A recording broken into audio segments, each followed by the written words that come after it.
안녕하세요. 디일렉 이수환입니다. 오늘도 진행은 제가 합니다. 그래서 오늘 첫 번째 이야기는 삼성 스마트폰 기판에 대해서 얘기를 해볼 텐데 이기종 기자가 나와 있습니다. 안녕하세요. 네, 안녕하세요. 네, 스마트폰 시장 별로 안 좋죠?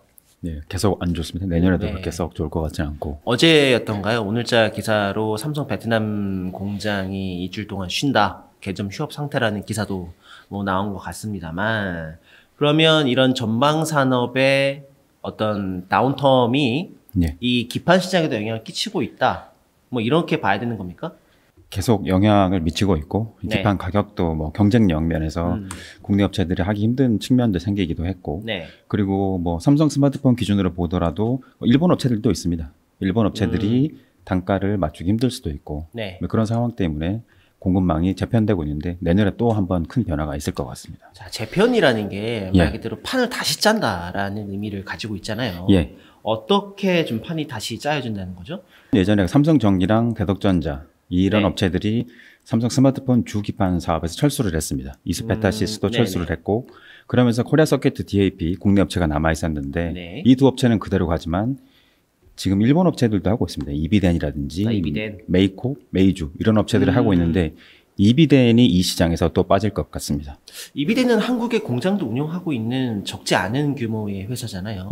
이비덴은 FCBGA도 하고 있고 다양한 그 기판을 하고 있는데 삼성 스마트폰에 들어가는 주 기판은 중국 베이징 공장에서 있는 생산해서 납품을 해왔습니다. 그러면 베트남의 공장에 사용할 기판을 이제 이비덴이 중국 현지 공장에서 만들어서 베트남으로 보낸 케이스가 되겠네요. 그 공장을 이비덴이 매각을 할 것 같습니다. 매각을 하고 그래요? 그 공장을 사가는 업체가 있는데 그 업체까지는 모르겠지만 더 이상 거기서 주기판을 만들 것 같지는 않습니다. 이제 그러다 보니까 삼성전자 스마트폰 사업부에서는 이비덴이 빠질 가능성이 대비를 해서 코리아 서킷 DAP 그 공급만 그대로 있고 나머지 업체인 이번 메이코의 물량을 좀 늘리는 형태로 플래그십 스마트폰에서 그렇게 공급망을 재편할 것 같습니다.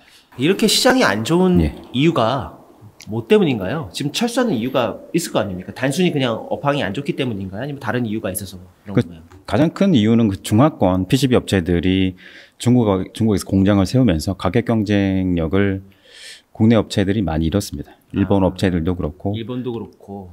그래서 우리나라 대표적인 업체 삼성전기, 대덕전자, 그리고 LG이노텍. LG이노텍은 삼성 스마트폰 공급망은 아니지만 LG전자 휴대폰 예전에 철수하기 전에 한 2000년대부터는 20년 가까이 해왔던 업체들입니다.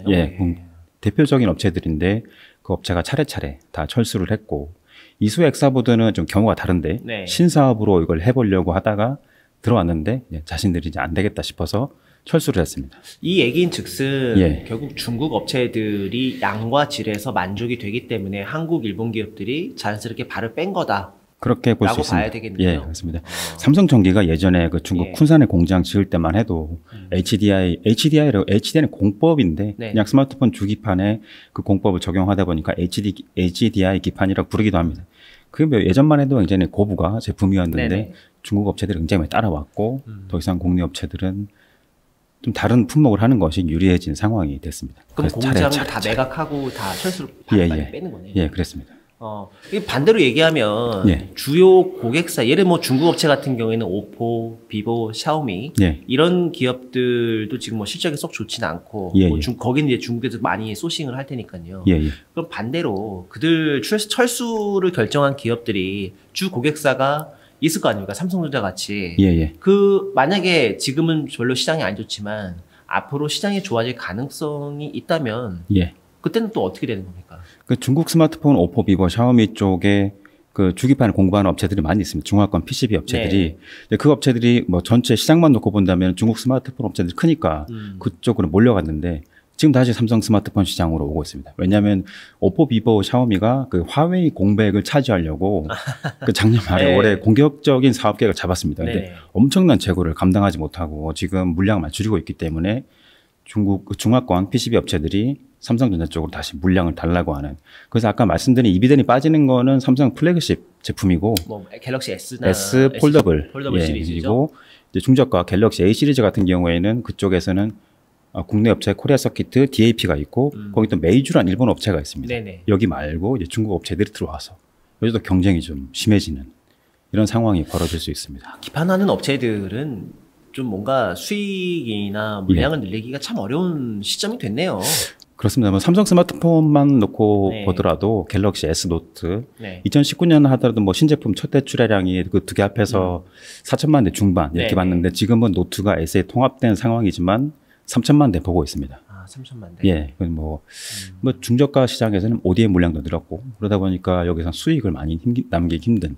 그래서 코리아 서킷과 DAP가 삼성전기랑 대덕전자가 차례를 철수하면서 반사 이익을 입을 것이라는 전망도 있긴 했지만 당시에도 이게 얼마나 갈지는 알 수 없다는 얘기가 많았습니다. 왜 그랬나요? 왜냐하면 삼성 스마트폰이 점점 이게 하향세였다. 하향세를 그릴 수 있다는 전망이 나오기도 했고 중국 업체가 너무 많이 따라왔기 때문에 코리아 서킷 DAP의 그 HDI 사업에서 중국 업체 대비 경쟁력을 얼마나 확보할 수 있겠는가, 얼마나 유지할 수 있겠는가에 대한 좀 회의적인 전망이 있기도 했습니다. 이거는 삼성전자가 ODM 스마트폰 사업 비중을 늘리는 것과도 연관이 좀 있어 보이는데요. 연관이 있습니다. 왜냐하면 그 싸더라도 뭐 코리아 서킷 DAP에서 뭐 싼 물량을 한다면은 고정비를 해소하는 도움이 될 수 있기 때문에 근데 그 뭐 전체 물량이 줄어들고 플래그십 물량도 줄어들고 하다 보니까 수익을 남기기가 예전만큼 쉽지 않은 상황이 됐습니다. 뭐 그랬기 때문에 삼성전기랑 대덕전자가 철수했을 것이고 그래서 중국 스마트폰 업체들이 우리 기판 업체들 제품을 쓰지는 않죠?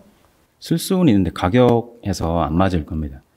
예전에 거기 삼성 스마트폰에서 ODM 늘리려고 할 때 윙텍, 화친 이런 업체들에 많이 좀 접촉을 했습니다. 그러니까요. 가격을 알아보려고.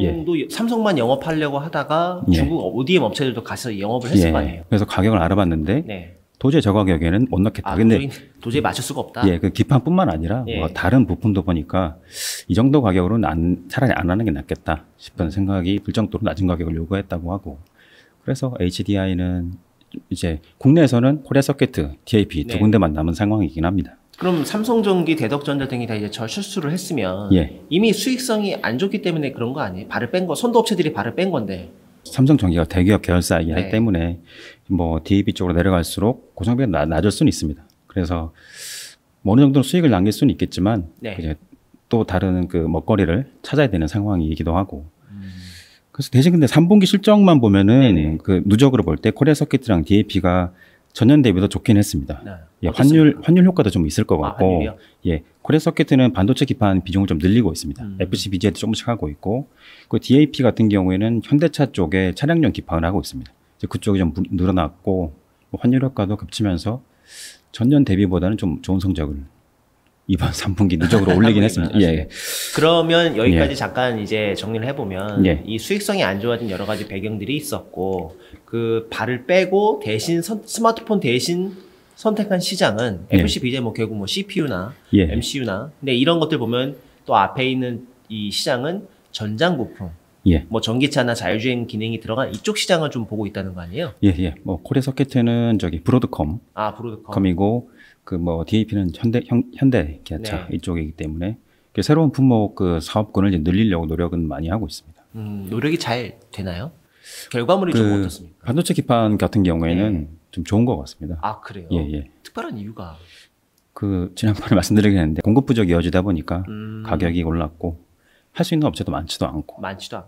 이들 기업의 실적이나 이런 추세가 언제까지 좀 이어질 수 있을까요? 차량용 쪽은 제가 잘 모르겠고 근데 반도체 기판 중에서 FCBGA는 그래도 2024년까지는 공급 부족이 이어질 것이다라는 전망이 아직까지는 우세하긴 합니다. 뭐 주로 제가 보니까 이제 뭐 데이터 센터나 그쪽에 들어가는 CPU 용도로 굉장히 상당히 많은 것 같은데 그쪽은 뭐 신코덴키나 일본 기업들이 좀 잘 하죠? 원래는 그 일본 이비덴 아까 말씀드렸던 이비덴, 신코덴키 이런 업체들이 대만 유니마이크론 좀 많이 잘 해왔습니다. 그래서 그쪽에도 국내 업체들이 좀씩 들어가고 LG노텍도 FCBGA 안 한다고 올해부터 한다고 했는데 장기적인 전망이 좋으니까 들어가서 사업을 해보려는 것 같습니다. 어떻게 보면 스마트폰 시장에서 우리가 중국 업체에 밀려난 상황이고 지금 고부가가치 제품인 뭐 전장이나 FCBGA에 들어가는 건 일본 업체들이 꽉 잡고 있는데 거기에 우리가 도전을 하는 입장이 됐네요. 근데 그게 일본 쪽에서 워낙 기술이 좋다 보니까 그리고 뭐 삼성전기, LG노텍, 대덕전자 쪽에서 FCCSP라는 것도 하고 있는데 그거는 이비덴이랑 신코덴키가 좀 물량을 줄였습니다. 왜냐하면은 그 FCBGA 쪽에 서버 쪽에 많이 좀 집중하기 위해서 스마트폰 FCCSP를 줄이다 보니까 국내 업체들이 좀 반사 이익을 보는. 그래서 이 큰 업체들이 한정된 캐파 무작정 투자를 하기보다는 이제 뭐 보수적으로 투자를 하면서 고부가 비중 늘리면은 그게 조금씩 내려오는 그런 상황으로 볼 수 있습니다. 약간 도미노 같네요. 중국이 치고 들어오니까 우리가 밀리고 우리가 다시 일본 기업이 잡고 있는 고부가 시장에 다시 이제 좀 도전을 하는 입장이 됐습니다. 그런 것도 있고 이제 고객사 최종 고객사 입장에서도 이제 뭐 선도업체들이 또 캐파를 무작정 늘리진 않으니까. 그렇죠. 보수적이죠. 특히 일본 기업들이. 일본 기업체들은 굉장히 보수적으로 운영을 하는 걸로 유명하기 때문에 단가 낮추기에는 또 우리가 좀 약간 생태계에 좀 변화를 좀 많이 줄 수 있는 포인트가 되겠네요. 우리도 그렇고 중국은 좀 더 그렇고. 그럼 아직은 중국 업체들은 그 고부가 기판 시장에 못 들어온 거죠? FCBJ만 놓고 보면은 중국은 없고 대만 업체들만 좀 있습니다. 대만이 그쪽 시장 오래 했으니까. 오스트리아 AT&S 정도 있고 중국은 아직 그 정도는 잘 못하는 것 같습니다. 일단 먹고 살아야 되는 사업으로 봤을 때는 그 시장이 좀 유망하다. 앞으로 그 기업 방금 말씀하신 뭐 DAP 코리아 서킷 뭐 이런 기업들의 뭐 전기도 마찬가지고 이노텍도 마찬가지고 앞으로 그런 고부가가치 시장에서 어떻게 성과를 내냐에 따라서 전체 실적도 영향을 많이 끼칠 수 있겠네요. 그럴 것 같습니다. 반도체 기판 비중을 얼마나 늘리고 그리고 중국 업체들이랑 격차 유지할 수 있는 품목을 얼마나 많이 그리고 고객사와 관계를 얼마나 잘 유지하느냐에 따라서 앞으로 그 실적에도 많은 영향이 있을 것 같습니다.